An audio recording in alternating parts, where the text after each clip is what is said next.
temporada, pardon, quelques problèmes la pré-saison.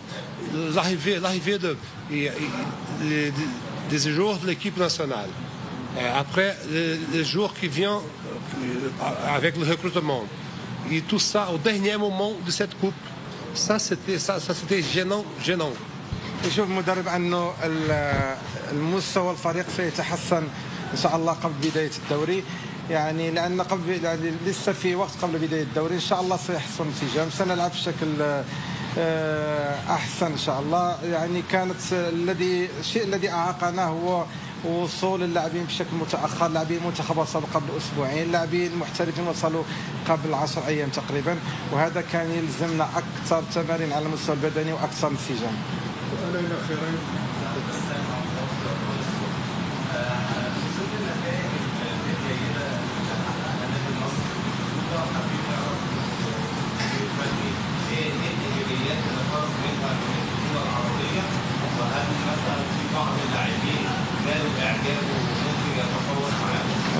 Les points positifs de ce championnat, les joueurs, les jogadores que podem contar com eles.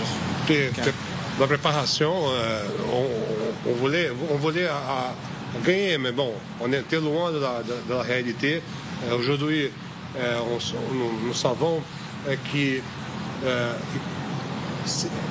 qu'avec le travail, cette équipe va progresser beaucoup.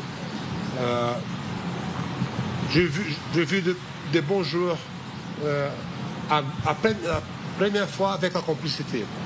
Dans le jeu d'aujourd'hui, j'ai trouvé entre Yaya, entre Sami qui a fait un bon parti, un bon match, avec Aziz, qui le milieu de terrain aujourd'hui a bien fonctionné. أكيد هناك إيجابيات، يعني استخرجنا مع هذه البطولة كالتعرف بشكل أكثر على اللاعبين. هناك حصل يعني أكثر انسجام المباراتين الماضيتين. نشوف انسجام مثلا بعض اللاعبين في الوسط كيحيى مع اللاعب سامي. مستوى الوسط اليوم بقيادة عبد العزيز الجبرين، يعني كل هذه أشياء إيجابية.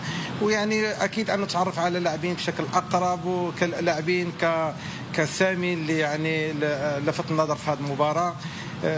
بشكل عام أن نتعرف على اللاعبين، ما حدد أسمائهم، بس نتعرف على اللاعبين بشكل أقرب.